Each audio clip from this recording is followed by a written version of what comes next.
അപ്പൂപ്പൻ സ്റ്റേബിളായെന്നറിഞ്ഞപ്പോൾ കണ്ണന് വല്ലാത്ത സന്തോഷം തോന്നി. അതേസമയം വിക്രമന്റെയും കുടുംബത്തിന്റെയും പെരുമാറ്റം ഓർത്തപ്പോൾ സങ്കടവും. പക്ഷെ അവനെ സംബന്ധിച്ച് അപ്പൂപ്പന് തന്നെയായിരുന്നു പ്രാധാന്യം കൂടുതൽ. അപ്പൂപ്പന് മരുന്ന് വാങ്ങാൻ ഫാർമസിയിൽ പോയി വന്നപ്പോഴാണ് ഒന്ന് പുറത്തിറങ്ങിയിട്ട് വരാമെന്ന് അവൻ ഓർത്തത്. അച്ഛനോടും അമ്മയോടും കാര്യം പറഞ്ഞ് അവൻ പുറത്തേക്കിറങ്ങി. റോഡിലൂടെ നടക്കുമ്പോൾ തന്റെ ജീവിതത്തിൽ സംഭവിച്ച മാറ്റങ്ങളെക്കുറിച്ച് ഓർക്കുകയായിരുന്നു കണ്ണൻ. ദിവ്യ തന്നെ കളഞ്ഞിട്ട് പോയ നിമിഷവും തനിക്ക് സൂപ്പർ പവർ കിട്ടിയ നിമിഷവും ഒരു സ്ക്രീനിൽ എന്നതുപോലെ അവന്റെ കൺമുന്നിൽ തെളിഞ്ഞു. ഈ വന്ന മാറ്റങ്ങളൊക്കെ ഈ സൂപ്പർ പവർ കാരണമാണ് എനിക്ക് കിട്ടിയത്. എന്തായാലും ഈ പവറിനെ പറ്റി കൂടുതൽ അറിയണം. ഇനി എന്തെങ്കിലും എനിക്ക് ഈ ശക്തി കൈമോശം വന്നാലും ജീവിതകാലം മുഴുവൻ ജീവിക്കാനുള്ള പണം സമ്പാദിക്കണം. എന്നാലേ കളിയാക്കവരുടെ മുന്നിൽ നെഞ്ചും വിരിച്ച് നടക്കാൻ പറ്റൂ. കണ്ണൻ ആലോചനയോടെ ബസ് ടെർമിനലിന് മുന്നിലുള്ള റോഡിലൂടെ മുന്നോട്ട് നടന്നു. ആ ഭാഗത്തെന്നും നല്ല തിരക്കാണ്. നിരവധി ഹോട്ടലുകളും ബേക്കറികളും ഉള്ളതിനാൽ റോഡിലും കടകളിലും ഫുട്പാത്തിലും ഏത് സമയവും ആളുകളാവും.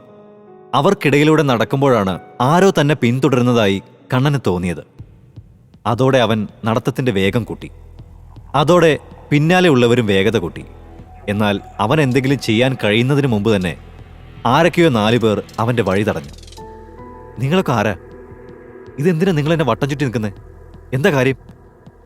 അപ്പോഴാണ് അതിലൊരാൾ മുന്നോട്ട് വന്നത്. അതിന്നലെ കണ്ണന് ആ കല്ല് നൽകിയ കടയുടമയായിരുന്നു. എന്നെ മറന്നോടാ നീ? ഇന്നലെ നീ ആ കല്ല് വാങ്ങിയത് എന്റെ കയ്യിൽ നിന്നാ. കണ്ണനാകെ വണ്ടറടിച്ചു പോയി. കല്ല് വാങ്ങി അയാൾ ചോദിച്ച കാശും കൊടുത്തു. പിന്നെയും അയാൾ തന്നെ പിന്തുടർന്നത് എന്തിനാണെന്നായിരുന്നു അവൻ അറിയേണ്ടിയിരുന്നത്. അവൻ അത് ചോദിച്ചപ്പോൾ അയാൾ വെളിച്ചപ്പാടിന്റെ പോലെ ഉറഞ്ഞു തുള്ളി. എടാ, നീ എനിക്ക് എത്ര കാശാ തന്നേ? നീ അത് എത്രയ്ക്കാണ് വിറ്റത്? ആ പണം എനിക്ക് കിട്ടണം. മര്യാദയ്ക്ക് നീ എനിക്ക് തിരിച്ചു തന്നോ?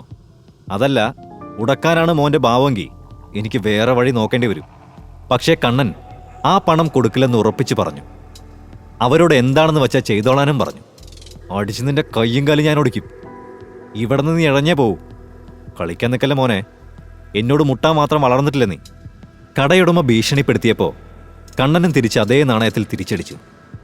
എന്നാ പിന്നെ കാണാമെന്നായി 2 കൂട്ടരും. കടയുടമ സിഗ്നൽ കൊടുത്തതും കൂട്ടത്തിൽ ഒരാൾ കണ്ണനെ തല്ലാനായി മുന്നോട്ട് ചെന്നു. കണ്ണന്റെ അടിവയർ നോക്കി ഇടിക്കാൻ കൈവീശിയ ആള് തെറിച്ചു വീഴുന്നതാണ് ആ കടയുടമ കണ്ടത്. തന്നെ ഒന്ന് തൊടുന്നതിന് മുമ്പ് തന്നെ അവൻ അയാളെ ഇടിച്ചിട്ടിരുന്നു. അടുത്ത ആളിന്റെ താടിക്കെട്ടായിരുന്നു ഇടി. 2 പല്ലിന്റെ കൂടെ അയാളും താഴേക്ക് വീണു. തന്നെ ഇടിക്കാനായി വന്ന മറ്റുള്ളവരെയും അവൻ ചവിട്ടി വീഴ്ത്തി. വീണ് കിടക്കുന്നവരെല്ലാം വേദനയോടെ ഞെരങ്ങി. സത്യം പറഞ്ഞ കണ്ണനും തന്റെ ശക്തി കണ്ട് കിളി പോയി നിൽക്കുകയാണ്. പിന്നെ അങ്ങനെ നിന്നാൽ ഇടി വീഴുമെന്ന് ഉറപ്പുള്ളതുകൊണ്ട് അവൻ നേരെ ആ കടയുടമയുടെ അടുത്തേക്ക് ചെന്നു. അയാളുടെ കോളറിൽ കയറി പിടിച്ചതും അയാൾ വേദനയോടെ കരഞ്ഞു. എന്താടാ, നിനക്കിപ്പോൾ നിന്റെ കാശ് വേണ്ടേ? ഇതിൽ കൂടുതൽ വേണോ? ഇനി വേണമെങ്കിൽ പറഞ്ഞാൽ മതി. ഞാൻ നല്ല ദാനശീലമുള്ളവനാ. അയാൾ തന്നെ വെറുതെ വിടാനായി കണ്ണനോട് കരഞ്ഞു പറയാൻ തുടങ്ങി. അയാൾക്ക് അവന്റെ തല്ലുകൊണ്ട് മതിയായിരുന്നു. പിടിവിട്ടതോടെ എല്ലാ എണ്ണവും അവിടെ നിന്ന് ഓടി രക്ഷപ്പെട്ടു.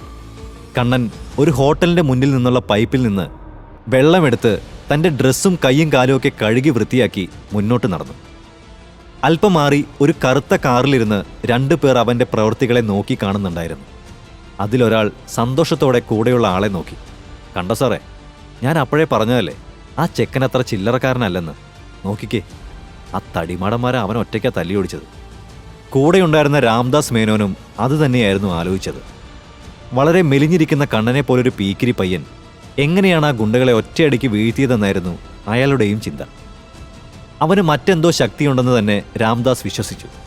ആ തരകന് പോലും കണ്ടുപിടിക്കാൻ കഴിയാത്ത ഡയമണ്ട് ആ ചെക്കൻ കണ്ടുപിടിച്ചപ്പോൾ തന്നെ ഞാൻ ഉറപ്പിച്ചതാ ഇവൻ സാധാരണക്കാരനല്ലെന്ന്. ഇത് കേട്ട രാംദാസും ഒരു ആലോചനയോടെ പ്രതികരിച്ചു. ആ കഴിവാണ് എനിക്കും വേണ്ടത്. ഇവനെ നമ്മുടെ കമ്പനിയിൽ കിട്ടിയ വർമ്മ ഡയമണ്ട്സിനെ വേഗത്തിൽ തന്നെ നമുക്ക് പിന്നിലാക്കാൻ പറ്റും. പ്രിയ, അവൻ്റെ ഉള്ളിൽ അത്യാഗ്രഹം ഉണ്ടെങ്കിൽ അതൊന്ന് വളർത്തിയേക്ക്.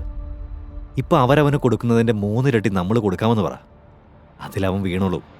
അവൻ്റെ എല്ലാ ഡീറ്റെയിൽസും തപ്പിയെടുക്കണം കേട്ടോ. പ്രിയദർശൻ ഒരു ചിരിയോടെ എല്ലാം സമ്മതിച്ചു. ഈ സമയം അപ്പൂപ്പൻ്റെ ആരോഗ്യം ഓക്കെ ആയതുകൊണ്ടുള്ള സന്തോഷത്തിലായിരുന്നു കണ്ണൻ. അടുത്ത ദിവസം കമ്പനിയിൽ അവൻ ജോലി ചെയ്തിരുന്ന സെക്ഷനിലേക്ക് പോയി. അവിടെ അവൻ്റെ സൂപ്പർവൈസറായിരുന്ന ലീന എന്നും അവനെ അപമാനിക്കുന്നുണ്ടായിരുന്നു. കണ്ണനെ കണ്ടതും ലീനയുടെ കണ്ണുകൾ കുറുകി. അവൾ പരിഹാസത്തോടെ അവനെ നോക്കി. ആഹാ, മഹാരാജാവ് എഴുന്നള്ളിയോ? ഇന്നലെ താലപ്പൊലിയും വെടിക്കെട്ടും ഇല്ലാത്തത് കൊണ്ടാണോ വരാഞ്ഞത്? ഞാൻ വിചാരിച്ചു ശല്യം ഇനി വരത്തില്ലെന്ന്. ഞാനിനി കുറച്ചു നാളത്തേക്ക് ഇവിടെ ആയിരിക്കില്ല ജോലി. പിന്നെ ഇന്നലെ ഞാൻ ഋതിക മേഡത്തിന്റെ കൂടെ കമ്പനി വക ഒരു എക്സിബിഷന് പോയിരുന്നു. അതാ വരാനൊക്കാഞ്ഞത്. എന്തോ? എങ്ങനെ? എന്തിനാടാ ഇങ്ങനെ കള്ളം പറഞ്ഞ് ബുദ്ധിമുട്ടുന്നേ? ലീന മേഡം വേണമെങ്കിൽ ഋതിക മേഡത്തിനെ വിളിച്ച് ചോദിച്ചു നോക്ക്. അപ്പൊ അറിയാലോ സത്യം. ആ ബെസ്റ്റ്. നിന്റെ ഓരോ മണ്ടത്തരം കേട്ട് ഞാനിനി അവരെ വിളിച്ച് ബുദ്ധിമുട്ടിക്കാം. അവർ ഈ കമ്പനിയുടെ സിഇഒ ആണ്, കേട്ടോടാ. കണ്ണന് പുതിയതായി ഒരു ആത്മവിശ്വാസം വന്നിരുന്നു. ഇനി ആരെയും അനാവശ്യമായി ഭയക്കേണ്ടതില്ലെന്ന് അവൻ അവന്റെ മനസ്സിനെ തന്നെ പറഞ്ഞു പഠിപ്പിച്ചതാണ്. അവന്റെ കൂസലില്ലായ്മ കണ്ട ലീനയ്ക്ക് നല്ല ദേഷ്യം വന്നു. എന്റെ വായിൽ നല്ലത് വരുന്നുണ്ട്, അഹങ്കാരി. നിനക്ക് ഇത്രയ്ക്ക് ധൈര്യോ? കാണിച്ചു തരാടാ ഞാൻ. ഇനി നീ ഈ കമ്പനിയിൽ ജോലിക്ക് വരുന്നത് എനിക്കൊന്ന് കാണണം. മേഡം വെറുതെ ഓരോന്ന് പറയാൻ നിൽക്കണ്ട. അവസാനം റിഗ്രറ്റ് ചെയ്യേണ്ടി വരും. ലീനയുടെ ദേഷ്യം കൂടിയതേ ഉള്ളൂ. അവൾ ഉറക്കെ സെക്യൂരിറ്റിയെ വിളിച്ചു. സെക്യൂരിറ്റി, ഇവരെ പിടിച്ച് ഗേറ്റിന് വെളിയിലിട്. ഈ വൃത്തിയിട്ടവന്റെ മുഖം പോലും ഇനി ഇവിടെ കാണരുത്. അവൻ എന്നെ മര്യാദ പഠിപ്പിക്കാൻ വന്നേക്കുന്നു. ലീന കോപം കൊണ്ട് വിറച്ചു. കണ്ണന് പക്ഷേ അതൊക്കെ കണ്ടപ്പോൾ ചിരിയാണ് വന്നത്.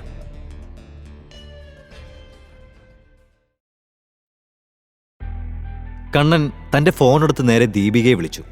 ഫോണെടുത്തതും സന്തോഷത്തോടെയുള്ള ദീപികയുടെ സ്വരമാണ് കണ്ണൻ കേട്ടത്. Hello Kannan, good morning. Ritika ma'am ഇപ്പൊ തന്നെ പറ്റി പറഞ്ഞതേ ഉള്ളൂ. ദീപിക, ഞാനിപ്പോൾ നമ്മുടെ കടയിലുണ്ട്. ഋതിക മാമിനോട് പറയണം അവരെന്നെ ഏൽപ്പിച്ച ജോലി എനിക്ക് ചെയ്യാൻ പറ്റില്ലെന്ന്. എന്റെ സൂപ്പർവൈസർ ലീന എന്നെ ജോലിയിൽ നിന്ന് പിരിച്ചുവിട്ടു. വാട്ട്? കണ്ണൻ ഒരു കാര്യം ചെയ്, അവിടെ തന്നെ നിൽക്ക്.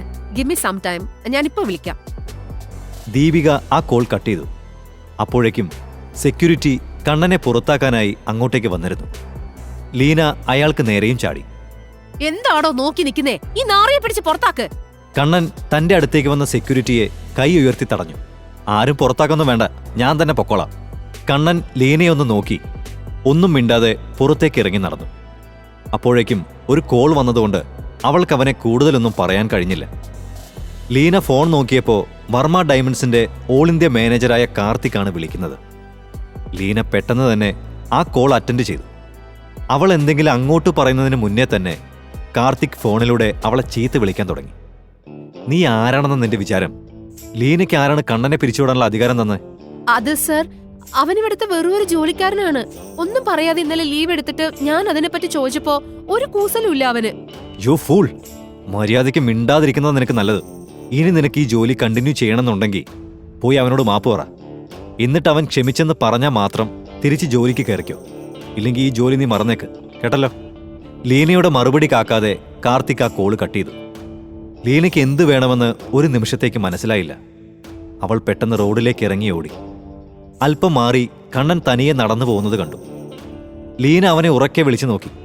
കണ്ണൻ ആ വിളികെട്ട് തിരിഞ്ഞു നോക്കിയപ്പോൾ തനിക്കരികിലേക്ക് ഓടി വരുന്ന ലീനയെ കണ്ടു. കണ്ണന് കാര്യം മനസ്സിലായതുകൊണ്ട് തന്നെ അവൻ അവളെ മൈൻഡ് ചെയ്യാതെ ആ വഴി പോയ ടാക്സിക്ക് കൈ കാണിച്ചു. അവൻ അതിലേക്ക് കയറിയിരുന്നപ്പോഴേക്കും അവൾ അടുത്തെത്തിയിരുന്നു. കണ്ണാ, ഐ എം സോറി. ഞാൻ ഇപ്പൊ പറഞ്ഞതിനൊക്കെ മാപ്പ്. നീ തിരിച്ചു വായോ. ഇന്നലെ കടയിൽ വരാത്ത കാര്യം ഞാൻ മേഡത്തിനെ അറിയിച്ചില്ല. വഴക്കിട്ടു. അതിന് മേഡം എന്നെ ജോലിയിൽ നിന്ന് പുറത്താക്കി. ഇതല്ലേ മേഡം ചെയ്തത്? അത് തീർന്നല്ലോ. എന്നെ വിട്ടേക്ക്. പ്ലീസ് കണ്ണൻ, ഞാൻ അപ്പോഴത്തെ ഒരു ദേഷ്യത്തിന് പറഞ്ഞു പോയതാ. നീ അത് മനസ്സിൽ വെക്കരുത്. പ്ലീസ് വന്ന് ജോലിക്ക് കയറ്, ഇല്ലെങ്കിൽ എന്റെ പണി പോവും. നിനക്ക് കിട്ടണം ലീന. നീയും നിന്റെ മറ്റവൻ രോഹിത്തും ചേർന്ന് എന്നെ എന്തോരം കഷ്ടപ്പെടുത്തിയതാ. അനുഭവിക്കേ. ഞാൻ വരുന്നില്ല. കണ്ണാ സോറി. രോഹിത്തിന് വേണ്ടി ഞാൻ മാപ്പ് ചോദിക്കുക. ദയവേത് നീ തിരിച്ചു വായോ. ഓ, അവന്റെ മാപ്പൊന്നും നീ പറയണ്ട. അവന് കിട്ടാനുള്ളത് കിട്ടിയിട്ടുണ്ട്. നീ അറിഞ്ഞില്ലായിരുന്നു? കമ്പനിയിലെ ഒരു വിലപിടിപ്പുള്ള ഡയമണ്ട് മോഷ്ടിച്ച കുറ്റത്തിന് ആ രോഹിത്തിനെ ഇന്നലെ പോലീസ് അറസ്റ്റ് ചെയ്തു.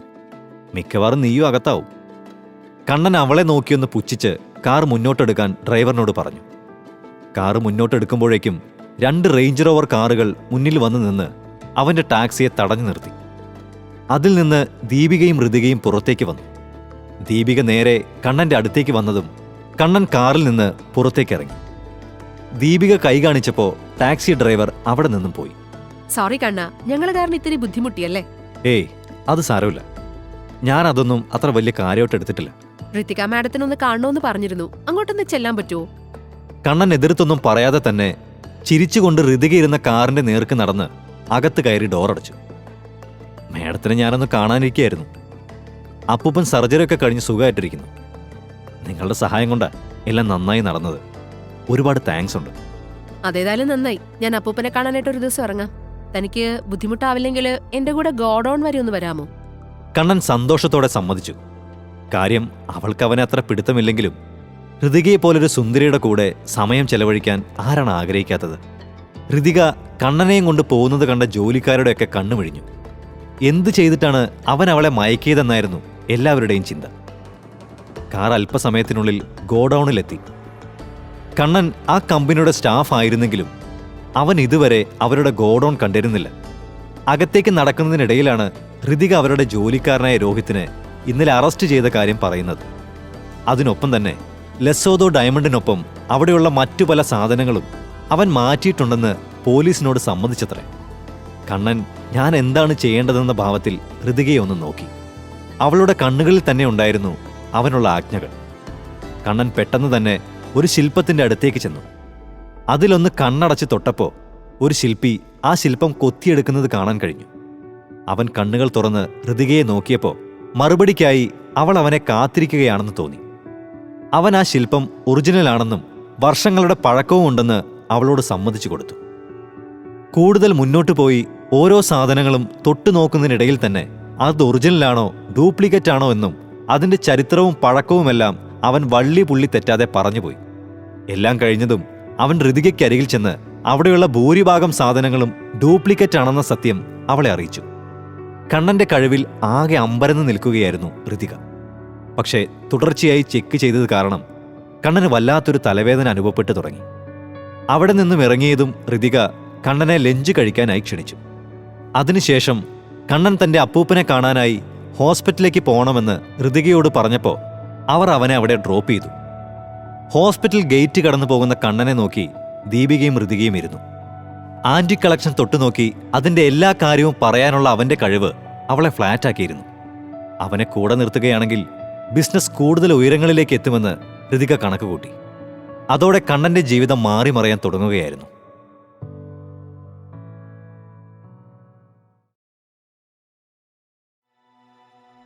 തരകൻ സാറ് പറഞ്ഞത് ശരിയാ മാം.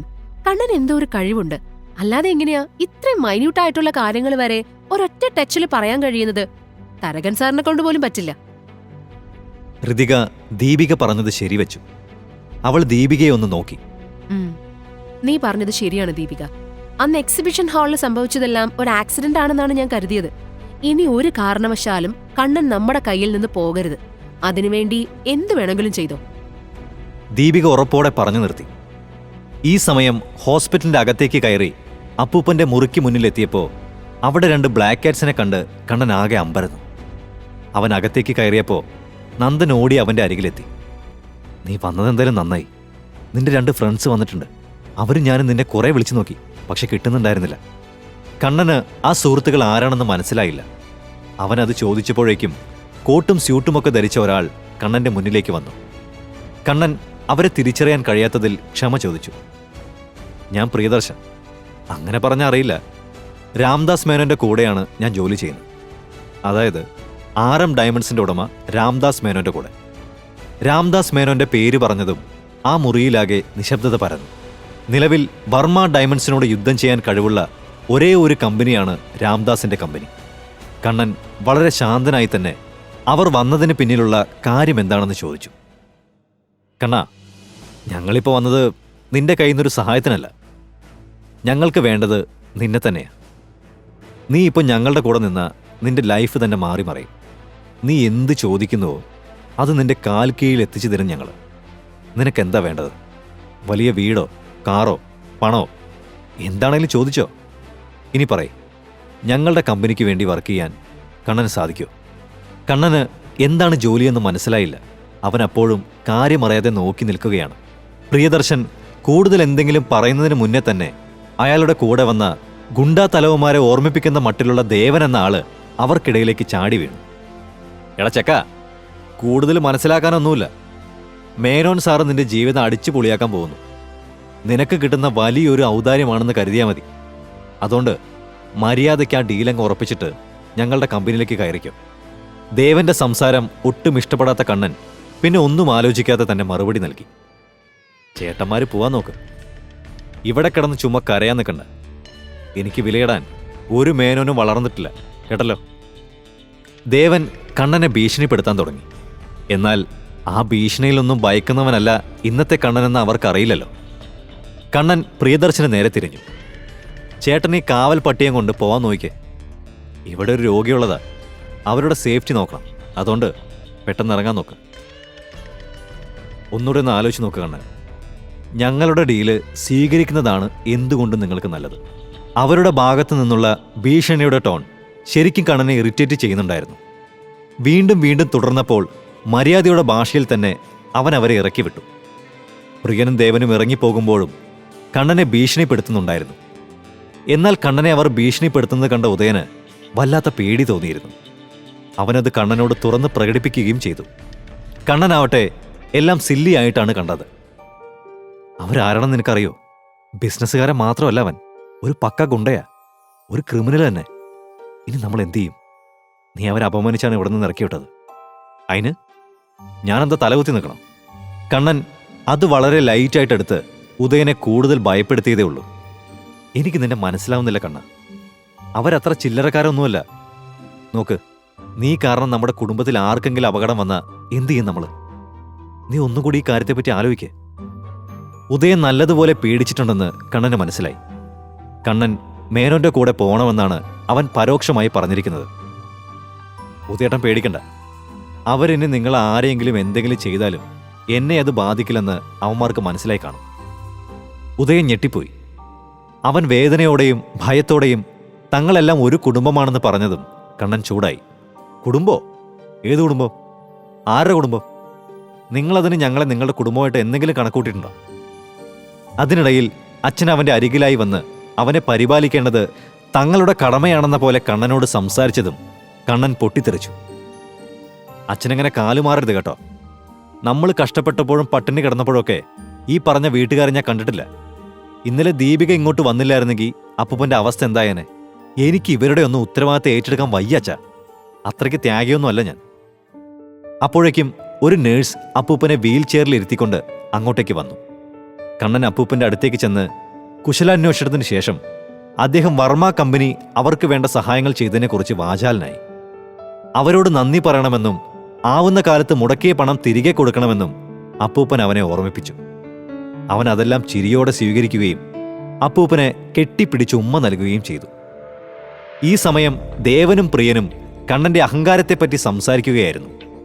ദേവന് നല്ല ദേഷ്യമുണ്ടായിരുന്നു. 2 എണ്ണം കൊടുത്ത് എടുത്തോണ്ട് പോരാനുള്ളതിനാണ് ഇത്ര കഷ്ടപ്പാടെന്ന് ദേവൻ പറഞ്ഞപ്പോഴാണ് പ്രിയനെല്ലാം സാവധാനം മതിയെന്ന് പറഞ്ഞത്. തലച്ചോറ് ഉപയോഗിച്ച് കാര്യങ്ങൾ സ്മൂത്തായിട്ട് വേണം നടത്താൻ. അവനെ ഞാനൊരു പാഠം പഠിപ്പിക്കുന്നുണ്ട്. ഒരു ജോലിക്ക് വേണ്ടി അവൻ എൻ്റെ മുന്നിൽ കിടന്ന് കരയും. പ്രിയദർശൻ തൻ്റെ കാർ സ്റ്റാർട്ട് ചെയ്ത് മുന്നോട്ട് പോയി.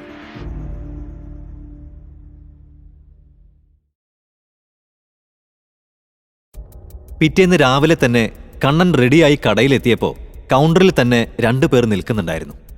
അവരാണെങ്കിൽ അവിടെ കിടന്ന് ബഹളത്തോട് ബഹളം. കടയിലുള്ള ജോലിക്കാർ അവരെ കാര്യങ്ങൾ പറഞ്ഞ് മനസ്സിലാക്കാൻ ശ്രമിക്കുന്നുണ്ട്. പക്ഷേ അവന്മാരടങ്ങുന്നില്ല. അതേ, ഫേക്ക് ഡയമണ്ട് തന്ന് പറ്റിക്കാൻ നോക്കിയതിന് നിങ്ങൾ അതിൻ്റെ മുഴുവൻ തുകയും കോമ്പൻസേഷനായിട്ട് ഞങ്ങൾക്ക് തന്നേ പറ്റൂ. രണ്ടാമനും അത് ഏറ്റുപിടിച്ച് എന്തൊക്കെയോ പറയുന്നുണ്ട്. തങ്ങൾക്ക് വരുത്തിയ നഷ്ടം അവർ നികത്തിയേ പറ്റൂ എന്നയാൾ പറഞ്ഞപ്പോൾ ദീപ്തി അവരെ കാര്യങ്ങൾ പറഞ്ഞ് മനസ്സിലാക്കാൻ ശ്രമിക്കുന്നുണ്ട്. ഈ കാര്യത്തിൽ ഇനി കമ്പനിക്കൊന്നും ചെയ്യാനില്ല എന്ന് അവൾ പറഞ്ഞു കൊടുത്തു. അപ്പോഴേക്കും കണ്ണൻ അങ്ങോട്ടെത്തി. അവിടെ ലെസോദോ സ്റ്റോണിന്റെ പൊട്ടിയ ഭാഗം കണ്ടപ്പോൾ അവന് കാര്യങ്ങൾ ഏകദേശം പിടികിട്ടിയിരുന്നു. കണ്ണൻ ദീപ്തിയോട് കാര്യം ചോദിച്ചു. നോക്ക് കണ്ണ, ഇവര് നേരെ ഇങ്ങോട്ടേക്ക് കയറി വന്ന് ഈ കാണുന്ന ലെസോത്തോ സ്റ്റോൺ ടെസ്റ്റ് ചെയ്യണമെന്ന് ആവശ്യപ്പെട്ടു. പക്ഷെ ഞാനിത് കയ്യിലെടുത്തപ്പോ തന്നെ പൊട്ടിപ്പോയി. ഇപ്പൊ ഇവര് പറയാ കമ്പനി ഇതിന്റെ പൈസ തിരിച്ചു കൊടുക്കണമെന്ന്. ദീപ്തി പറയുന്നത് കേട്ട കണ്ണൻ ആ സ്റ്റോണിലേക്കൊന്ന് നോക്കി. തന്റെ സൂപ്പർ പവർ ഉപയോഗിച്ചപ്പോൾ തന്നെ അവന് കാര്യങ്ങൾ പിടികിട്ടി. അവൻ അവർക്ക് നേരെ തിരിഞ്ഞ് ആ സ്റ്റോണിന്റെ സർട്ടിഫിക്കറ്റ് ഉണ്ടെങ്കിൽ അത് കാണിക്കാൻ പറഞ്ഞു. അതിലൊരാൾ ബാഗ് എടുത്ത് അതിൽ നിന്ന് ഒരു ഫയൽ എടുത്ത് തുറന്ന് അതിൽ നിന്നും ചില പേപ്പറുകൾ കണ്ണന് കൈമാറി. എന്റെ സ്റ്റോൺ ഡ്യൂപ്ലിക്കേറ്റ് ആണെന്നാണോ നീയൊക്കെ പറഞ്ഞു വരുന്നത്? ശബ്ദം കേട്ട് തിരിഞ്ഞു നോക്കിയപ്പോൾ വാതിൽക്കൽ സ്യൂട്ട് ധരിച്ച ഒരാളെ കണ്ടു. അയാൾക്ക് പിറകിലായി 2 ബോഡി ഗാർഡ്സും. ഇതാരുടെ കമ്പനിയിൽ നിന്നായാലും ഡ്യൂപ്ലിക്കേറ്റാ, വേണേ ടെസ്റ്റ് ചെയ്യണം. നീ ഇത് ആരോടാണ് സംസാരിക്കുന്നതെന്നറിയോ? ഈ രാജ്യത്തെ തന്നെ ഏറ്റവും വലിയ ടെസ്റ്റ് അസോസിയേഷനിൽ മെമ്പറാണ് സമീർ. ശരി, അങ്ങനെയാണെങ്കിൽ നമുക്കൊരു പന്തയം വയ്ക്കാം. ഇത് ഡ്യൂപ്ലിക്കേറ്റ് ആണെങ്കിൽ നിങ്ങൾ നിങ്ങളുടെ അസോസിയേഷനൊക്കെ വിട്ട് ഞങ്ങളുടെ വർമ്മ ഗ്രൂപ്പിൽ ചേരേണ്ടി വരും. ഓക്കെ ആണോ? കണ്ണൻ ആത്മവിശ്വാസം പ്രകടിപ്പിച്ചത് കണ്ട് സമീറിന് സ്വയം സംശയം തോന്നി.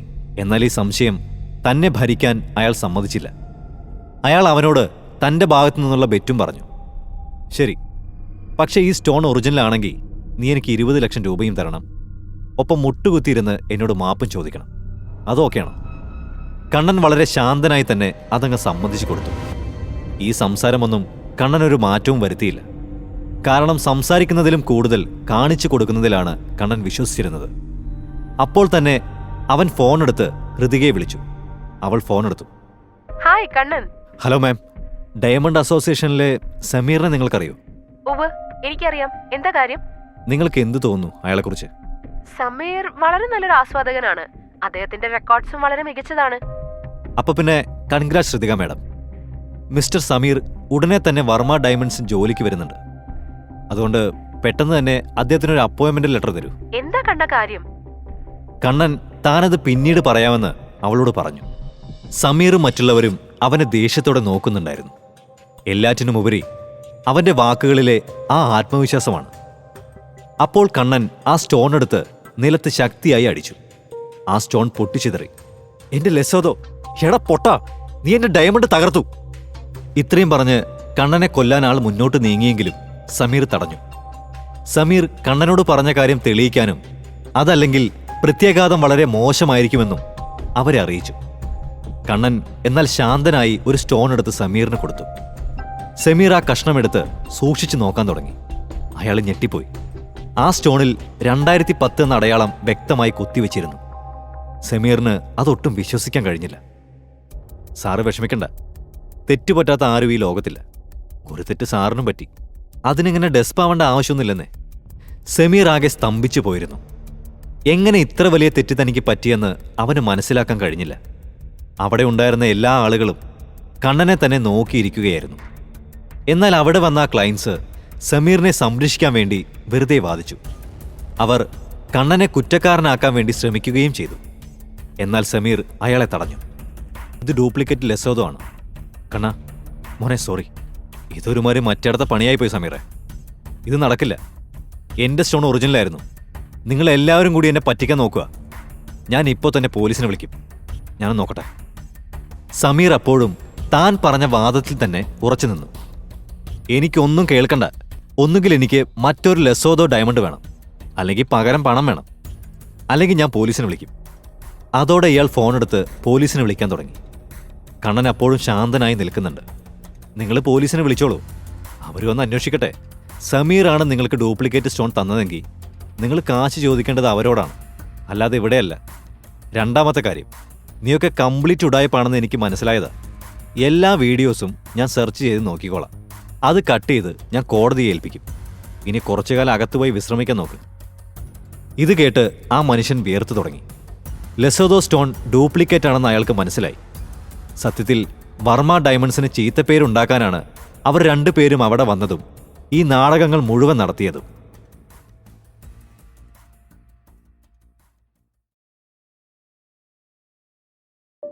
അയാൾ പോലീസിനെ വിളിക്കുമെന്ന് പറഞ്ഞ് ഷോ നടത്തുമ്പോഴൊക്കെ കണ്ണൻ വളരെ കൂളായിട്ട് നിൽക്കുവാണ്.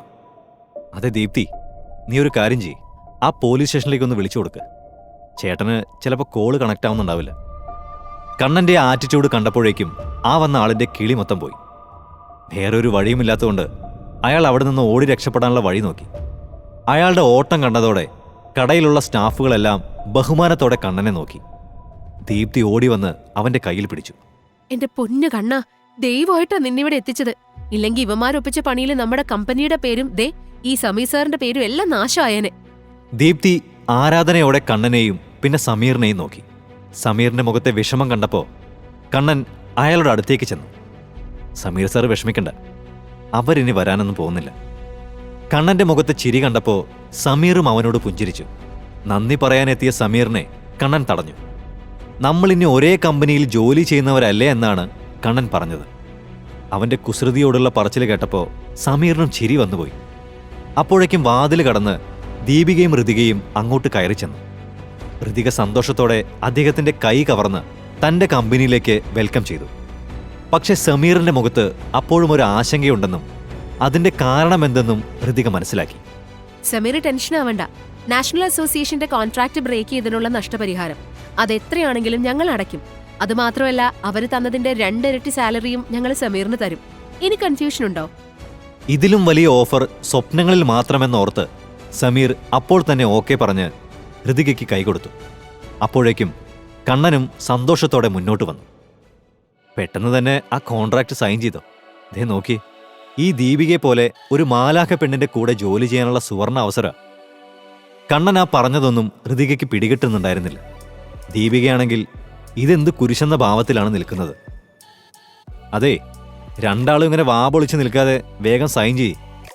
വന്ന് ഈ ദീപികയ്ക്ക് അനുസരണയേയില്ല. ദീപിക ഇതെന്ത് തേങ്ങ എന്ന ഭാവത്തിൽ നിന്ന് അവസാനം സമീറിനെ കൊണ്ട് കോൺട്രാക്ട് സൈൻ ചെയ്തെടുപ്പിച്ചു. കണ്ണൻ ദീപികയെ മാലാഖ എന്ന് വിളിച്ചതിന്റെ കലിപ്പിലായിരുന്ന ഋതിക കിട്ടിയ അവസരത്തിൽ സ്കോർ ചെയ്യാനൊരു ശ്രമം നടത്തി. Welcome mister Sameer. നിങ്ങളെപ്പോലെ സുന്ദരനായ ഒരു ഡയമണ്ട് ടെസ്റ്റർ എന്റെ കമ്പനിയിൽ ഉണ്ടെന്നുള്ളതിൽ എനിക്കിനി അഭിമാനിക്കാം. അതും പറഞ്ഞ് ഋതിക കണ്ണനെ നേരെ നോക്കി. എന്നാൽ ഇതൊന്നും തന്നെ ബാധിക്കുന്ന കാര്യമേ അല്ല എന്ന ഭാവത്തിൽ നിൽക്കുകയാണ് കണ്ണൻ. അതെന്തോ ഋതികയ്ക്ക് ചെറിയൊരു സങ്കടമുണ്ടാക്കി. അതെന്താണ് അങ്ങനെയെന്ന് അവൾക്ക് മനസ്സിലായതുമില്ല.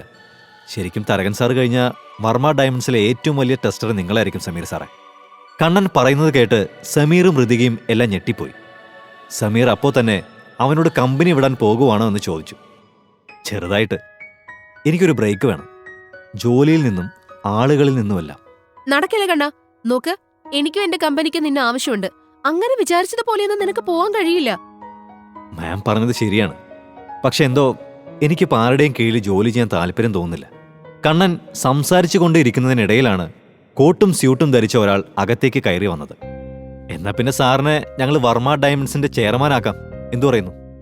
ഇന്ദ്രിയത്തിന്റെ പരിഹാസത്തോടെയുള്ള പറച്ചില് ഋതികയ്ക്ക് അത്രയ്ക്ക് അങ്ങോട്ട് പിടിച്ചില്ല. എന്നാൽ ഋതിക അവനെ ആർക്കും പരിചയപ്പെടുത്താത്തതിലും തന്നെ അറിയിക്കാതെ തീരുമാനങ്ങൾ എടുത്തതിലുമുള്ള അനിഷ്ടം അയാൾ മറച്ചുവെച്ചതേയില്ല. അതിനിടയിൽ കണ്ണനൊരു കള്ളനാണെന്ന് കൂടി പ്രഖ്യാപിച്ചു കളഞ്ഞു. ഇന്ദ്രജിത്ത്, വേണ്ട. കണ്ണന് കഴിവുണ്ടായിട്ട് തന്നെയാണ് അവൻ എന്റെ കമ്പനിയിൽ നിൽക്കുന്നത്.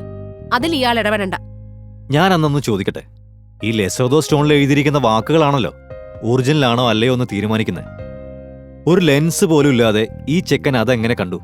അല്ല, അങ്ങനെ കാണണമെങ്കിൽ ഇവന്റെ കാഴ്ചശക്തി അപാരമായിരിക്കണമല്ലോ.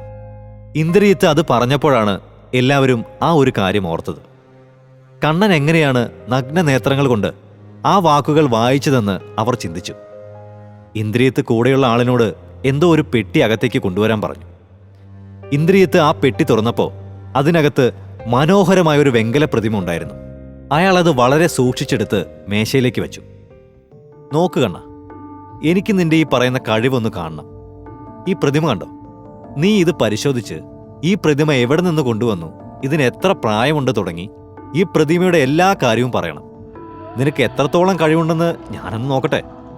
ഇന്ദ്രിയത്തിന്റെ വെല്ലുവിളി ഒരു പുഞ്ചിരിയോടെ സ്വീകരിച്ച് അവൻ ആ പ്രതിമയിലേക്ക് സൂക്ഷിച്ചു നോക്കി. അവൻ ആദ്യം ചോദിച്ചത് ആ പ്രതിമ ഒറിജിനലാണോ എന്നായിരുന്നു. അതിന് വെറുതെ കാര്യങ്ങൾ വളച്ചൊടിക്കാൻ നോക്കണ്ട എന്നായിരുന്നു ഇന്ദ്രിയത്തിന്റെ മറുപടി. ഈ പ്രതിമ വന്നത് തെക്ക് ദേശത്ത് നിന്ന്. ഉണ്ടാക്കാൻ അധികം സമയമൊന്നും എടുത്തിട്ടില്ല. അതുപോലെ വിലയും ഒരുപാടില്ല, അല്ലേ സാർ? കണ്ണൻ പറയുന്നത് കേട്ട് ഇന്ദ്രിയത്ത് അന്തം വിട്ട് വാ പൊളിച്ച് നിന്നുപോയി. കണ്ണൻ ഇത്രയും കൃത്യമായൊരു മറുപടി പറയുമെന്ന് അയാൾ പ്രതീക്ഷിച്ചിരുന്നില്ല. എന്നിട്ടും വിശ്വാസം വരാതെ അതെങ്ങനെ സംഭവിച്ചുവെന്ന് അയാൾ അവനോട് ചോദിച്ചു. സാറ് ചോദിച്ച കാര്യം ഞാൻ നോക്കി പറഞ്ഞല്ലോ, അതുപോലെ കൂടുതൽ ചോദ്യങ്ങളൊന്നും വേണ്ട. ആത്മവിശ്വാസത്തോടെയുള്ള അവന്റെ മറുപടി കേട്ട ഇന്ദ്രിയത്തിന് നല്ല ദേഷ്യം വന്നു. അവൻ തന്നെ അപമാനിച്ചതുപോലെയാണ് അയാൾക്ക് തോന്നിയത്. അയാൾ തന്റെ മനസ്സിൽ ചില കണക്കുകൂട്ടലുകൾ നടത്തി. കണ്ണൻ അപ്പോഴും ശാന്തനായി നിൽക്കുകയാണ്. എന്താ ഇന്ദ്രിയത്ത് സാറേ, നിങ്ങൾക്ക് ഇനിയും എന്നെ പരീക്ഷിക്കണം? കണ്ണന്റെ ആ ചോദ്യം അയാളെ വീണ്ടും ദേഷ്യത്തിലാക്കിയതേ ഉള്ളൂ.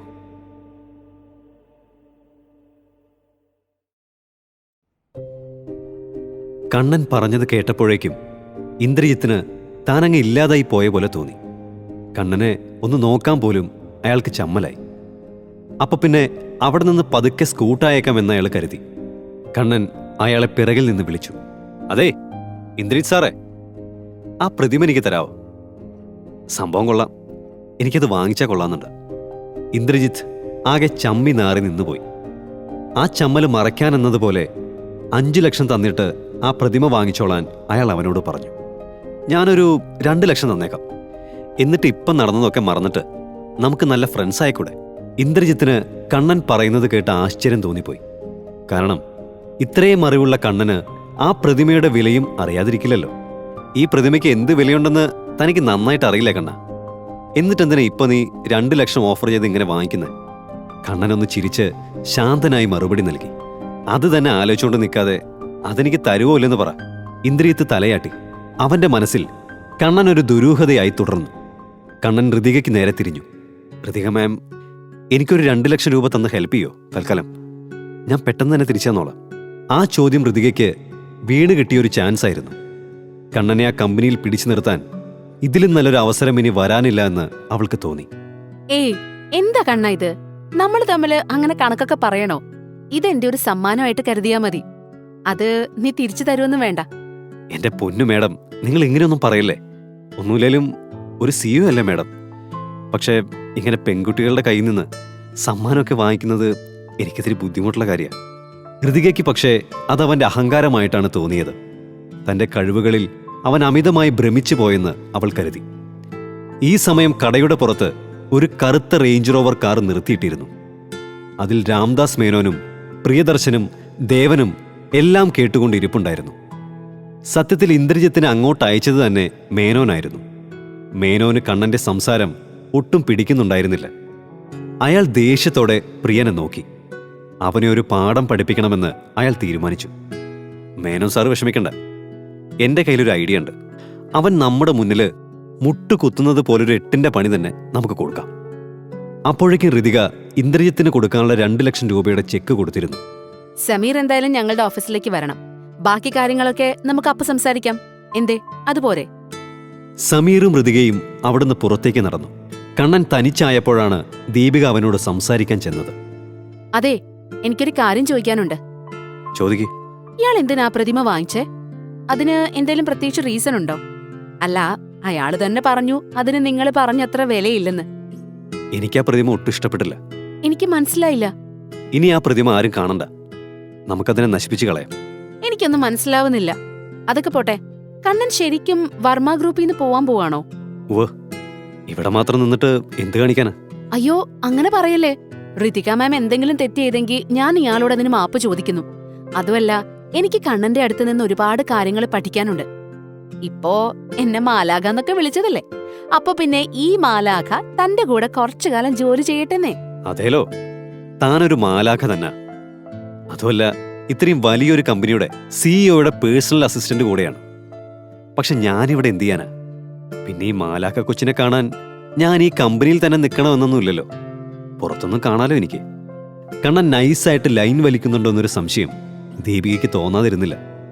അവളൊന്നും മിണ്ടിയില്ല. എന്തുപറ്റി ദീപിക? എന്തെങ്കിലും പ്രശ്നമുണ്ടോ?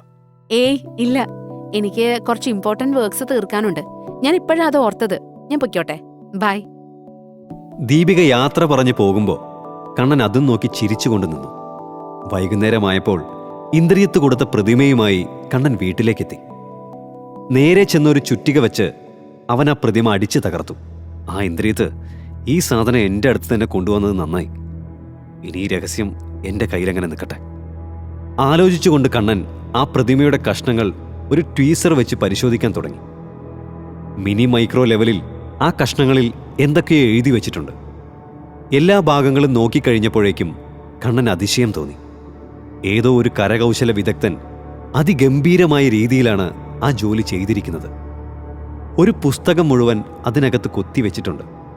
അവൻ ഓരോ കഷ്ണങ്ങളായി പെറുക്കിയെടുത്ത് ആദ്യ ഭാഗം വായിച്ചു തുടങ്ങി. ഈ പുസ്തകത്തിന് 400 വർഷത്തോളം പഴക്കമുണ്ട്. ആന്തരികമായ ശക്തി. ഈ പുസ്തകത്തിൽ എഴുതിയിരിക്കുന്ന കാര്യങ്ങൾ പിന്തുടരുന്നവൻ ഈ ലോകത്തിലെ ഏറ്റവും ശക്തനായ വ്യക്തിയായി മാറും. ശാരീരികമായും മാനസികമായും അയാളാവും ഏറ്റവും ശക്തൻ. കണ്ണൻ തന്റെ എക്സ്റേ വിഷൻ ഉപയോഗിച്ച് ബാക്കിയുള്ള ഭാഗങ്ങളിൽ കൂടി എഴുതിയ കാര്യങ്ങളെല്ലാം വായിച്ചെടുത്തു. ഏകദേശം ഒരു 15 മിനിറ്റ് കൊണ്ട് അവൻ അതെല്ലാം മനസ്സിൽ പതിപ്പിച്ചെടുത്തു. ഷിറ്റ്, ഇതിന്റെ ബാക്കി ഡീറ്റെയിൽസ് ഒന്നും കാണുന്നില്ലല്ലോ. ഇനി ബാക്കിയുള്ളതൊക്കെ എങ്ങനെ കണ്ടുപിടിക്കും? അവൻ ആ പുസ്തകത്തിന്റെ ബാക്കിയുള്ള ഭാഗങ്ങൾ കണ്ടെത്താനായിട്ട് ശ്രദ്ധയോടെ തന്നെ ആ പ്രതിമ പരിശോധിച്ചു. ആ രാത്രി മുഴുവൻ ഇരുന്നിട്ടും അവനൊന്നും കണ്ടെത്താൻ കഴിഞ്ഞില്ല. രാവിലെ അച്ഛൻ്റെ മെസ്സേജ് കണ്ടാണ് കണ്ണൻ എഴുന്നേറ്റത്. മെസ്സേജ് മുഴുവൻ വായിച്ചു നോക്കി അവൻ എഴുന്നേറ്റു. ഫ്രഷായ ഉടനെ അവൻ നേരെ ഹോസ്പിറ്റലിലേക്ക് ചെന്നു. കണ്ണനും കുടുംബവും അപ്പൂപ്പൻ്റെ അടുത്തിരിക്കുന്ന സമയത്താണ് ഋതികയും ദീപികയും ആ മുറിയിലേക്ക് കടന്നു വന്നത്. അവരുടെ അപ്രതീക്ഷമായ ആ വരവ് കണ്ട എല്ലാവരും ഞെട്ടിപ്പോയി. മാമിന് ഓഫീസിൽ ഒരുപാട് ജോലിയുള്ളതല്ലേ, വെറുതെ എന്തിനാ ഇവിടെ ഇപ്പോൾ? ഞങ്ങളൊക്കെ ഉണ്ടല്ലോ. എന്താ കണ്ണാ ഇത്? കുടുംബത്തേക്കാൾ വലുതാണോ ഓഫീസ്? സർജറി തുടങ്ങി കുറച്ചധിക സമയം കഴിഞ്ഞപ്പോഴാണ് ഒരു നേഴ്സ് അകത്തുനിന്ന് വെപ്രാളത്തോടെ പുറത്തേക്കിറങ്ങിയത്.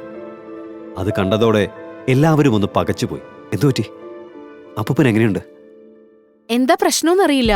സർജറി സ്റ്റാർട്ട് ചെയ്തതാ, പക്ഷെ അദ്ദേഹത്തിന് ഇപ്പോ ബ്ലീഡിംഗ് നിൽക്കുന്നില്ല. ആനന്ദ് ഡോക്ടറല്ലേ സർജറി ചെയ്യുന്നത്?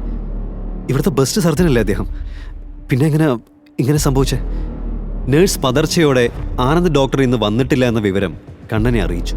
ഇനി അദ്ദേഹത്തിന് മാത്രമേ എന്തെങ്കിലും ചെയ്യാൻ കഴിയൂ എന്ന്.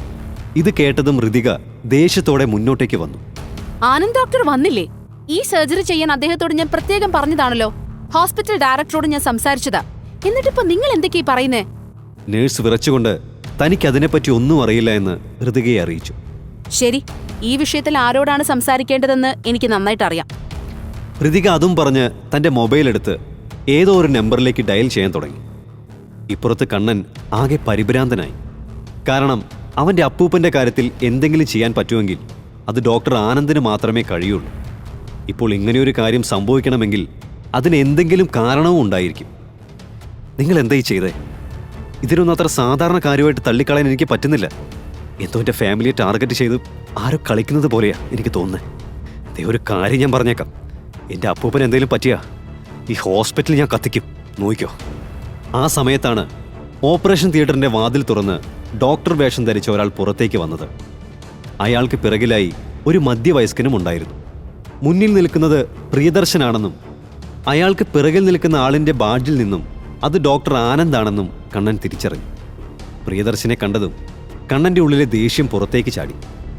പ്രിയൻ വളരെ ശാന്തനായി തന്നെ സംസാരിച്ചു തുടങ്ങി. നീ ഇനി എന്തു ചെയ്യും കണ്ണ? പാവം നിന്റെ അപ്പൂപ്പൻ്റെ കാര്യോർത്ത് എനിക്ക് നല്ല വിഷമമുണ്ട്. പക്ഷെ കണ്ണൻ പ്രിയനോട് ഒരു വാക്കുപോലും സംസാരിക്കാൻ തയ്യാറായില്ല. എന്ത് വില കൊടുത്തും അപ്പൂപ്പൻ്റെ ജീവൻ രക്ഷിക്കണമെന്ന ചിന്ത മാത്രമേ അവൻ്റെ മനസ്സിലുണ്ടായിരുന്നുള്ളൂ. അവൻ നേരെ ആനന്ദ് ഡോക്ടറിൻ്റെ മുന്നിൽ ചെന്ന് കൈകൂപ്പി. ആനന്ദ് ഡോക്ടർ, പ്ലീസ് എൻ്റെ അപ്പൂപ്പനെ രക്ഷിക്കണം. നിങ്ങൾക്ക് എത്ര കാശ് വേണമെങ്കിലും ഞാൻ തരാം, പ്ലീസ് ഡോക്ടർ. അയ്യോ, അപ്പോൾ കണ്ണൻ അറിഞ്ഞില്ലേ? ആനന്ദ് ഡോക്ടർ ഇവിടുന്ന് രാജിവെച്ചു. ഇപ്പോൾ അദ്ദേഹം മേനോൻ സാറിൻ്റെ പേഴ്സണൽ ഡോക്ടറാണ്. അതുകൊണ്ട് അദ്ദേഹം ഇനി മേനോൻ സാറ് പറയുന്നത് മാത്രമേ കേൾക്കുള്ളൂ. കണ്ണന് മനസ്സിലായി കാണുമല്ലോ അല്ലേ? കണ്ണൻ്റെ മുഖത്ത് ആശങ്ക കൂടി വന്നു. തന്നെ അവരുടെ ട്രാക്കിലേക്ക് എത്തിക്കാനുള്ള പ്രിയദർശൻ്റെ നാറിയ കളിയാണിതെന്ന് കണ്ണന് മനസ്സിലായി. അവൻ നിസ്സഹായനായി. ശരി, ഞാൻ എന്താ ചെയ്യണ്ടേ? നിങ്ങൾ പറയുന്നത് അനുസരിച്ച ആനന്ദ് ഡോക്ടർ എൻ്റെ അപ്പൂപ്പനെ രക്ഷിക്കൂ. പ്രിയദർശൻ കണ്ണനെ നോക്കി ഒന്ന് ചിരിച്ചുകൊണ്ട് ഒരു പേപ്പർ എടുത്ത് അവൻ്റെ കയ്യിലേക്ക് കൊടുത്തു. കണ്ണൻ സംശയത്തോടെ അയാളെ ഒന്ന് നോക്കി. പ്രിയദർശൻ ശാന്തനായി തന്നെ തൻ്റെ ആവശ്യം കണ്ണനെ അറിയിച്ചു. നീ ഈ കരാർ ഒപ്പിട്ടാൽ മാത്രം മതി. ഇനി അഥവാ നീ ഈ കരാർ ലംഘിക്കാൻ നോക്കിയ ജീവിതകാലം മുഴുവൻ നീ കഷ്ടപ്പെട്ടാലും കിട്ടാത്ത അത്രയും തുക ഞങ്ങൾക്ക് നഷ്ടപരിഹാരമായിട്ട് തരേണ്ടി വരും. അത് മറക്കണ്ട. പ്രിയദർശൻ പറഞ്ഞത് കേട്ടപ്പോൾ തന്നെ ആ കരാർ ഒപ്പിട്ടാൽ പിന്നെ ജീവിതകാലം മുഴുവൻ താൻ രാംദാസ് മേനോന്റെ അടിമയായി ജീവിക്കേണ്ടി വരുമെന്ന് കണ്ണന് മനസ്സിലായി. കൂടാതെ പ്രിയദർശൻ എന്തു പറഞ്ഞാലും അനുസരിക്കേണ്ടിയും വരും. പക്ഷെ ഈ സമയത്ത് അപ്പൂപ്പനെ രക്ഷിക്കാൻ വേണ്ടി എന്ത് ചെയ്യാനും അവൻ തയ്യാറായിരുന്നു. അതുകൊണ്ട് തന്നെ അവൻ ആ കരാർ ഒപ്പിടാൻ തയ്യാറാണെന്ന് പ്രിയദർശനെ അറിയിച്ചു. പ്രിയദർശൻ കണ്ണനെ നോക്കി ഒരു വിജയ ചിരി ചിരിച്ചു. എന്നാ വേഗാവട്ടെ കണ്ണ, ദേ പാവം അപ്പൂപ്പൻ നിന്റെ ഒരു ഒപ്പിന് വേണ്ടി അകത്ത് കാത്തു കിടക്കുവാണ്. ഇനിയും വൈകിപ്പിച്ച അറിയാലോ. കണ്ണ, ഇവന്മാരെ നിന്നെ കൊടുക്കാനാ നോക്കുന്നത്. ദയവേത് ഒപ്പിടരുത് പ്ലീസ്. ഋതിക പറയുന്നത് സത്യമാണെന്ന് അറിയാമെങ്കിലും നിസ്സഹായതയോടെ അവൻ അവളെ നോക്കിയൊന്ന് ചിരിച്ചു.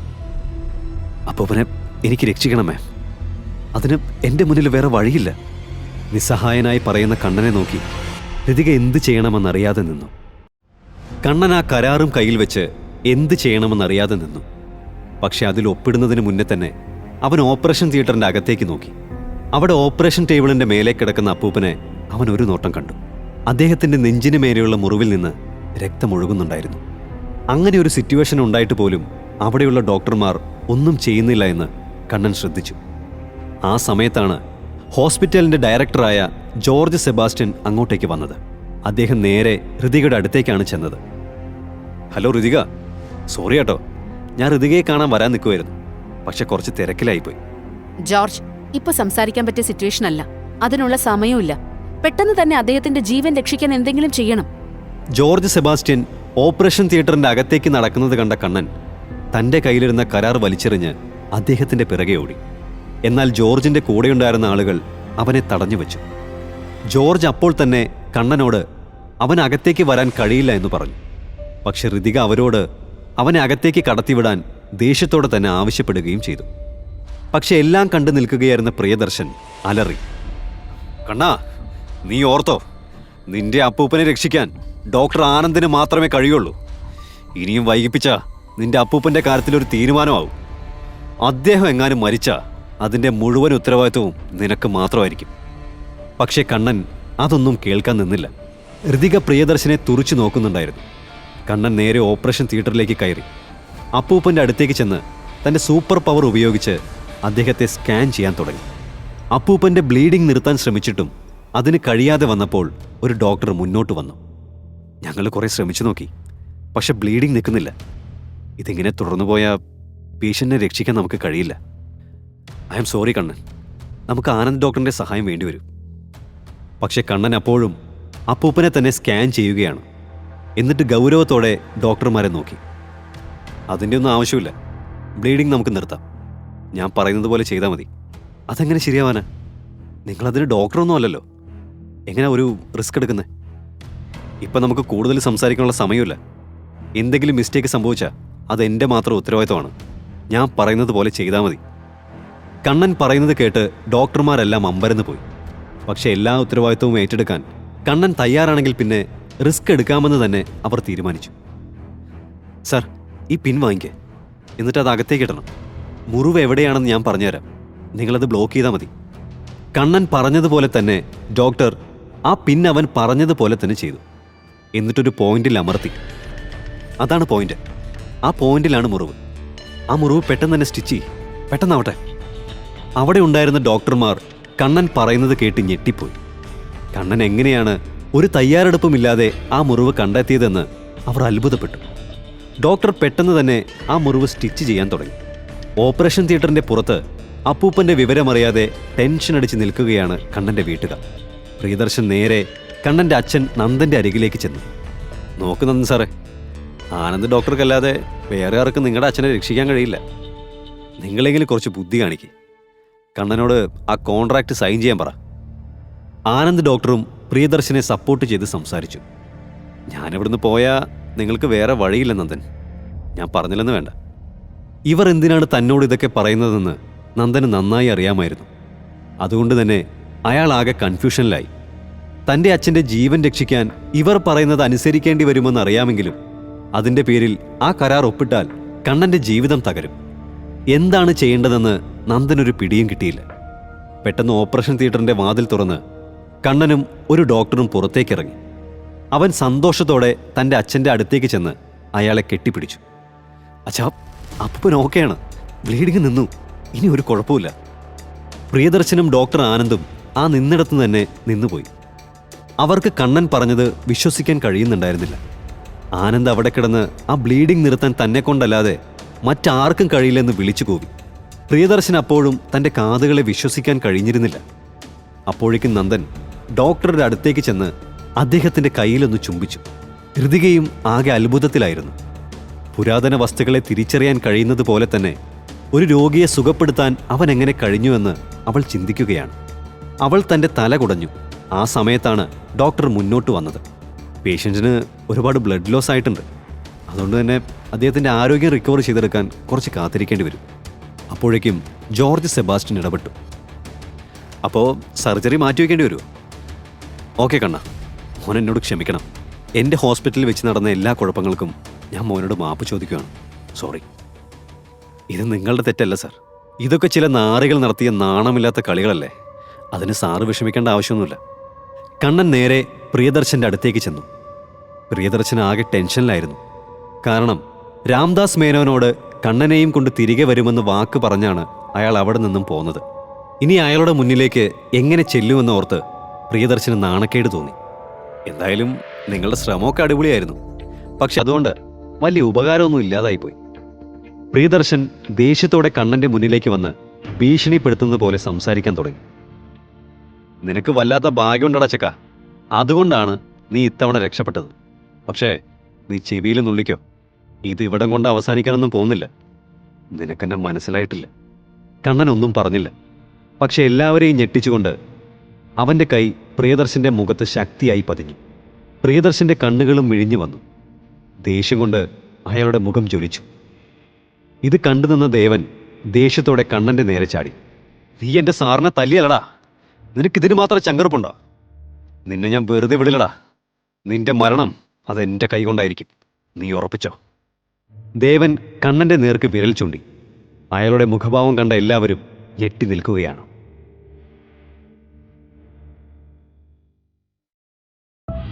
പെട്ടെന്നാണ് കണ്ണൻ തൻ്റെ കാലി ഉയർത്തി ദേവന്റെ അടിനാഭി നോക്കി ഒരു അടി കൊടുത്തത്. അടി കിട്ടിയ തരിപ്പിലായിരുന്ന ദേവൻ കണ്ണനെ തല്ലാനായി മുന്നോട്ട് നീങ്ങിയെങ്കിലും കണ്ണൻ ഒരു ചവിട്ടുകൂടി കൊടുത്തു. നല്ല ശക്തിയുള്ള ചവിട്ടായതുകൊണ്ട് തന്നെ ദേവൻ ദൂരേക്ക് തെറിച്ചു വീണ് തൻ്റെ വയറ്റിൽ കൈവച്ച് കരയാൻ തുടങ്ങി. ഇത് കണ്ടുനിന്ന പ്രിയദർശന്റെ മുഖം ആകെ വിളറി വെളുത്തു.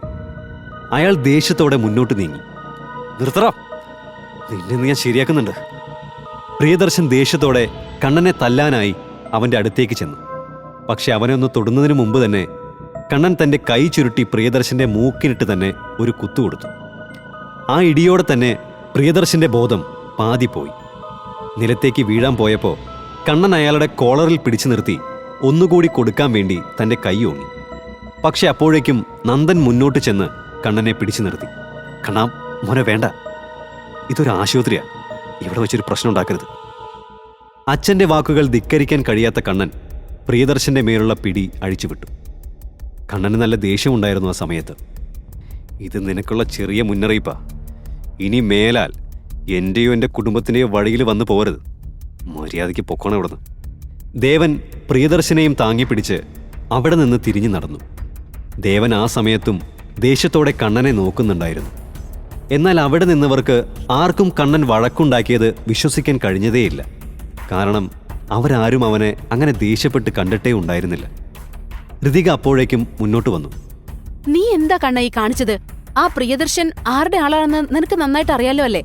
അവരിനി എന്തൊക്കെ കാണിച്ചു കൂട്ടുമെന്ന് നിനക്ക് വല്ല ഐഡിയ ഉണ്ടോ? അത് കേട്ടതും അവിടെ ഉണ്ടായിരുന്ന വിക്രമൻ ആശങ്കയോടെ മുന്നോട്ട് വന്നു. ആ പറഞ്ഞത് ശരിയാ കണ്ണ, നീ ഇത്രയും ദേഷ്യപ്പെടേണ്ട ആവശ്യമൊന്നും ഉണ്ടായിരുന്നില്ല. രാംദാസ് മേനോന്റെ ആളുകളോടാ നീ ഉടക്കിയത്. ഇനി എന്താ നടക്കാൻ പോകുന്നതെന്ന് ദൈവത്തിനറിയാം. നിർമ്മലയും തന്റെ ആശങ്ക പങ്കുവച്ചു. നോക്ക് കണ്ണ, നീയും ഞങ്ങളുടെ മോനാ. അപ്പൊ ഞങ്ങളുടെയൊക്കെ കാര്യം കൂടെ നീയൊന്ന് ആലോചിക്കണ്ടേ?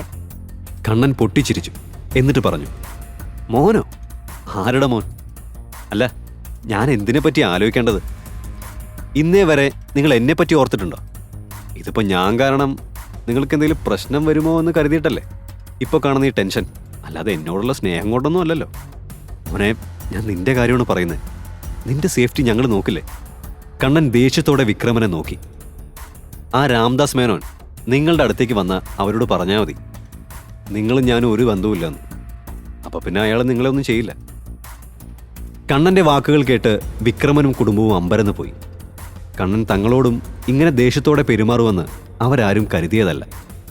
വിക്രമൻ അവനോട് മര്യാദയ്ക്ക് പെരുമാറാൻ പറഞ്ഞപ്പോൾ കണ്ണൻ അയാളോട് ദേഷ്യപ്പെട്ടു. മര്യാദയോ? ആരോട്? നിങ്ങളോടോ? എന്നെ മര്യാദ പഠിപ്പിക്കാൻ നിങ്ങൾ ആരും നിൽക്കണ്ട. അതിന് നിങ്ങളായിട്ടുമില്ല. ആദ്യം മര്യാദയ്ക്ക് പെരുമാറാൻ നിങ്ങളാണ് പഠിക്കേണ്ടത്. അത് കേട്ടതോടെ ഉദയൻ മുന്നോട്ടേക്ക് വന്നു. കണ്ണാ, നീ മതിയാക്കിക്കോ. നിനക്ക് അത്രയ്ക്ക് ധൈര്യം ഉണ്ടെങ്കിൽ ഈ ദേഷ്യം പോയി ആ മേനോനോട് കാണിക്കേ. വിക്രമനും ദേഷ്യത്തോടെ ഇനി നിന്റെ മരണം ഉറപ്പിച്ചോളൂ എന്ന് കണ്ണനോട് പറഞ്ഞപ്പോൾ നിർമ്മലയും ഇനി നിന്റെ പ്രാർത്ഥനാ യോഗത്തിന് ഞങ്ങൾ വന്നോളാം എന്ന് പറഞ്ഞ് വിക്രമനെ സപ്പോർട്ട് ചെയ്തു. ഹൃതിക എല്ലാം കേട്ടുകൊണ്ടിരിക്കുകയായിരുന്നു. കണ്ണന്റെ വീട്ടുകാർ ഇത്രയും നീചന്മാരും മോശക്കാരുമാണെന്ന് അവൾക്കറിയില്ലായിരുന്നു. അത് മനസ്സിലാക്കിയതോടെ അവൾ മുന്നോട്ട് വന്നു. ആ മേനോൻ കണ്ണനെ ഒന്നും ചെയ്യാൻ പോണില്ല. കണ്ണന്റെ സേഫ്റ്റി വർമ്മ ഗ്രൂപ്പ് നോക്കും. അയാൾക്കുള്ള മറുപടി ഞങ്ങൾ കൊടുത്തോളാം. അവനെ ബുദ്ധിമുട്ടിച്ചതുകൊണ്ടല്ലേ കണ്ണൻ അങ്ങനെ പെരുമാറിയത്. ഇപ്പൊ ഞാൻ പറയുന്നു, എന്റെ കമ്പനി ഒരിക്കലും അവനെ ഉപേക്ഷിക്കില്ല. ദീപിക, നീ ഇവരുടെയൊക്കെ സേഫ്റ്റി നോക്കിക്കോണം. ഇവരിൽ ആർക്കെങ്കിലും നമ്മുടെ കമ്പനിയുമായി ബന്ധമുണ്ടെന്ന് തോന്നിയാൽ എല്ലാത്തിനെയും പിടിച്ച് പുറത്താക്കിക്കും. ഇതാണ് ഇപ്പൊ എന്റെ തീരുമാനം. ദീപിക എല്ലാം തലയാട്ടി സമ്മതിച്ചു കൊടുത്തു. ഇത് കേട്ട ഉദയൻ നിന്ന് വിയർത്തു. കാരണം ഉദയന്റെ കമ്പനിയാണ് വർമ്മ ഗ്രൂപ്പിന്റെ പരസ്യങ്ങൾ ചെയ്തുകൊണ്ടിരിക്കുന്നത്. എങ്ങാനും ആ ചാൻസ് മിസ്സായാൽ അതോടെ കമ്പനിക്ക് വലിയ രീതിയിൽ നഷ്ടമുണ്ടാവും. പക്ഷേ തന്നെ വർമ്മ ഗ്രൂപ്പിൽ നിലനിർത്താൻ വേണ്ടിയാണ് ഹൃതിക ഇതൊക്കെ ചെയ്യുന്നതെന്ന് കണ്ണന് മനസ്സിലായിരുന്നു. എന്നാൽ കണ്ണനെ ഞെട്ടിച്ചുകൊണ്ട് ഉദയൻ ഓടി വന്ന് കണ്ണന്റെ കാലിൽ വീണ് അപേക്ഷിക്കാൻ തുടങ്ങി. കണ്ണാ, ഞങ്ങൾക്കൊരു തെറ്റ് പറ്റിപ്പോയി. നീ ഞങ്ങളോടങ്ങനെ ചെയ്യരുത്. പ്ലീസ് കണ്ണ, ഇനി ഒരിക്കലും ഞങ്ങൾ നിന്നോട് ഇങ്ങനെയൊന്നും ചെയ്യില്ല. സത്യം, ഞങ്ങളോട് ക്ഷമിക്കുക അണ്ണ. വിക്രമനും കണ്ണനോട് മാപ്പ് ചോദിക്കാൻ തുടങ്ങി. അവരുടെ തെറ്റുകൾ ഏറ്റുപറഞ്ഞ് അവരും ഇനി ഇങ്ങനെയൊന്നും ഉണ്ടാവില്ല എന്ന് അവന് വാക്കുകൊടുത്തു. കണ്ണൻ ഗൗരവത്തോടെ തന്നെ മറുപടി നൽകി. ശരി, ഞാൻ ക്ഷമിക്കാം. പക്ഷേ ഒരു കണ്ടീഷനുണ്ട്. അതനുസരിക്കാമെങ്കിൽ മാത്രം ഞാൻ നിങ്ങളോട് ക്ഷമിക്കാം. ആ കാര്യത്തിൽ എന്തെങ്കിലും തെറ്റുപറ്റിയ അതുകൊണ്ട് നിങ്ങൾക്ക് എന്ത് സംഭവിച്ചാലും അതിന് ഞാൻ ഉത്തരവാദി ആയിരിക്കില്ല. ഇനി അങ്ങോട്ട് എല്ലാ ആഴ്ചയിലും 2 തവണ നിങ്ങൾ അപ്പൂപ്പനെ കാണാൻ വരണം. അപ്പൂപ്പനോട് സ്നേഹത്തോടെയും സന്തോഷത്തോടെയും സംസാരിക്കണം. വരുമ്പോൾ ഒന്നും കൊണ്ടുവരണമെന്നൊന്നുമില്ല. അദ്ദേഹത്തിൻ്റെ കൂടെ കുറച്ച് സമയം ചെലവഴിച്ചാൽ മാത്രം മതി. ഈ കണ്ടീഷൻ നിങ്ങൾക്ക് ഓക്കെ ആണെങ്കിൽ ഞാൻ നിങ്ങളോട് ക്ഷമിക്കാം. എന്തേ? വിക്രമനും കുടുംബത്തിനും കൂടുതൽ ആലോചിക്കാനൊന്നുമില്ലായിരുന്നു. അയാൾ അപ്പോൾ തന്നെ കണ്ണൻ്റെ കണ്ടീഷനൊക്കെ അംഗീകരിച്ചു. അയ്യോ, എല്ലാ കണ്ടീഷനും ഞങ്ങൾക്ക് ഓക്കെയാണ്. നീ പറഞ്ഞതുപോലെയൊക്കെ ചെയ്യാം. വിക്രമൻ പറഞ്ഞപ്പോഴേക്കും അയാളുടെ സ്വരം കരയുന്നത് പോലെയായി. കണ്ണന്റെ ചുണ്ടിൽ ഒരു വിജയച്ചിരി വിരിഞ്ഞു. കണ്ണൻ അവനെ അപമാനിച്ച തൻ്റെ വീട്ടുകാരോട് ക്ഷമിക്കുന്നതും അവന് അപ്പൂപ്പനോടുള്ള സ്നേഹവും കൂടി കണ്ടപ്പോൾ ഋതികയ്ക്ക് അവനോട് വല്ലാത്ത ബഹുമാനം തോന്നി. കണ്ണൻ ഋതികയുടെ അടുത്തേക്ക് ചെന്നു. മാം, എനിക്കൊരു സഹായം ചെയ്യാവോ? ഇപ്പോൾ ഈ ഹോസ്പിറ്റലിൽ നടന്ന ഈ സംഭവങ്ങളുടെയൊക്കെ CCTV വിഷ്വൽസ് ഒന്ന് നശിപ്പിച്ച് കളയോ? പിന്നെന്താ? ഋതിക ശാന്തമായി തന്നെ മറുപടി നൽകി. കണ്ണൻ അവളെ നോക്കി പുഞ്ചിരിച്ചു. ഈ സമയം കണ്ണന്റെ കയ്യിൽ നിന്ന് തല്ലു വാങ്ങിക്കൂട്ടിയ പ്രിയദർശനും ദേവനും വേറെ ഹോസ്പിറ്റലിൽ അഡ്മിറ്റായിരുന്നു. 2 എണ്ണവും കട്ടിൽ കിടന്ന് വേദന കൊണ്ട് പുളയുമ്പോഴാണ് രാംദാസ് മേനോൻ അയാളുടെ ആളുകളെയും കൊണ്ട് അങ്ങോട്ട് ചെന്നത്. അയാൾ നല്ല ദേഷ്യത്തിലായിരുന്നു. ആരാ ഈ പരിപാടി കാണിച്ചേ? ആരാ നിങ്ങളെ ഈ അവസ്ഥയിലാക്കിയതെന്ന് പറയടാ. പ്രിയദർശൻ വേദന കൊണ്ട് ഞെരങ്ങിക്കൊണ്ട് മറുപടി നൽകി. ആ കണ്ണന ബോസ് ഞങ്ങളെ ഇടിച്ചത്. ആ ചെക്കൻ വെറും തെണ്ടിയോ? അവനെ നമ്മുടെ കമ്പനിയിലേക്ക് കൊണ്ടുവരുന്ന വീരവാദം പറഞ്ഞിട്ടല്ലേ നീയൊക്കെ നേരത്തെ പോയത്? അതെ ബോസ്, അവൻ തന്നെ. അവനെ ഞങ്ങളെ ഈ അവസ്ഥയിലാക്കിയത്. ബോസ് കൊടുത്ത ഓഫറൊക്കെ അവൻ വേണ്ടെന്ന് വെച്ച് കളഞ്ഞു. മേനോന് കണ്ണനോട് അതിയായ കോപം തോന്നി. ആ ടൈഗറിനെ വിളിക്കണം ഇന്ന് തന്നെ. ഇതേ സമയം ഹോസ്പിറ്റലിൽ കണ്ണന്റെ അപ്പൂപ്പനെ ഓപ്പറേഷൻ തിയേറ്ററിൽ നിന്ന് മറ്റൊരു മുറിയിലേക്ക് മാറ്റിയിരുന്നു. കണ്ണൻ തൻ്റെ വീട്ടുകാരെയൊക്കെ വീട്ടിലേക്ക് പറഞ്ഞയച്ച് അപ്പൂപ്പന് കൂട്ടിയിരിക്കുകയാണ്. ആ സമയത്താണ് ഇന്നലെ രാത്രി ആ വെങ്കല പ്രതിമ പരിശോധിച്ചപ്പോൾ വായിച്ച കാര്യങ്ങൾ അവന് ഓർമ്മ വന്നത്. കണ്ണൻ ചില കാര്യങ്ങൾ മനസ്സിലിട്ട് അതിനെക്കുറിച്ച് കൂടുതൽ ചിന്തിച്ചു തുടങ്ങി. ആ പ്രതിമയിൽ എഴുതിയ കാര്യങ്ങളൊക്കെ ഒന്ന് ചെയ്തു നോക്കണം. ചിലപ്പോൾ ഇപ്പോൾ ഉള്ള ഈ സൂപ്പർ പവർ പോലെ മറ്റെന്തെങ്കിലും പവർ കൂടി കിട്ടിയാലോ? ഒന്ന് ട്രൈ ചെയ്ത് നോക്കാം. കണ്ണൻ ആലോചിച്ചുകൊണ്ട് ആ പ്രതിമയിൽ എഴുതിയിരിക്കുന്നത് പോലെ ഒരു പ്രത്യേക ബിന്ദുവിൽ ശ്രദ്ധ കേന്ദ്രീകരിക്കാൻ തുടങ്ങി. ആ സമയത്ത് അവന് തൻ്റെ ചുറ്റിനും ഒരു ഊർജം നിറയുന്നത് പോലെ തോന്നി. പക്ഷേ വളരെ ചുരുങ്ങിയ സമയം കൊണ്ട് തന്നെ ആ എനർജി ഇല്ലാതാവുകയും ചെയ്തു. കണ്ണന് നിരാശ തോന്നിയെങ്കിലും അവൻ വിട്ടുകൊടുക്കാൻ തയ്യാറായിരുന്നില്ല. ഇങ്ങനെ മാത്രം പോരാ, ഈ ഒരു കാര്യം കൂടി ട്രെയിൻ ചെയ്യണം. എങ്ങാനും ബിരിയാണി കിട്ടിയാലോ? കണ്ണനൊന്ന് ചിരിച്ചു. അടുത്ത ദിവസം കോഴിക്കോട്ടെ ഒരു ഹോട്ടലിൽ വെച്ച് കണ്ണനും ഋതികയും തമ്മിൽ മീറ്റ് ചെയ്തു. കണ്ണനാണ് ഋതികയെ ബ്രേക്ക്ഫാസ്റ്റ് കഴിക്കാനായിട്ട് ക്ഷണിച്ചു വരുത്തിയത്. ഋതികയ്ക്കും കണ്ണനെ ഒന്ന് കാണാനും അവനോട് സംസാരിച്ചിരിക്കാനും നല്ല ആഗ്രഹമുണ്ടായിരുന്നു. അതുകൊണ്ട് തന്നെ അവൻ വിളിച്ചപ്പോൾ മറുത്ത് ചിന്തിക്കാൻ അവൾക്കും കഴിഞ്ഞില്ല. അവളെ കണ്ടതും ഉടനെ തന്നെ അവൻ അവളെ സ്വീകരിച്ചു. വരൂ മാം, ഞാൻ വെയിറ്റ് ചെയ്യായിരുന്നു. സോറി ട്ടോ, ഞാൻ കുറച്ച് വൈകിപ്പോയി. രാവിലെ തന്നെ കുറച്ച് അർജന്റ് വർക്ക് ചെയ്ത് തീർക്കാനുണ്ടായിരുന്നു, അതാ വൈകിയത്. ഏയ്, അതൊന്നും കുഴപ്പമില്ല. എന്താ കഴിക്കാൻ വേണ്ടേ?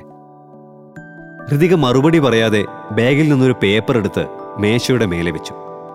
കണ്ണൻ അതെന്താണെന്ന ഭാവത്തിൽ നോക്കി. അതൊക്കെ നമുക്ക് പിന്നെ പറയാം. അതിനു മുന്നേ നീ പേപ്പർ ഒന്ന് നോക്കി പെട്ടെന്നൊന്ന് ഒപ്പിട്ടെ.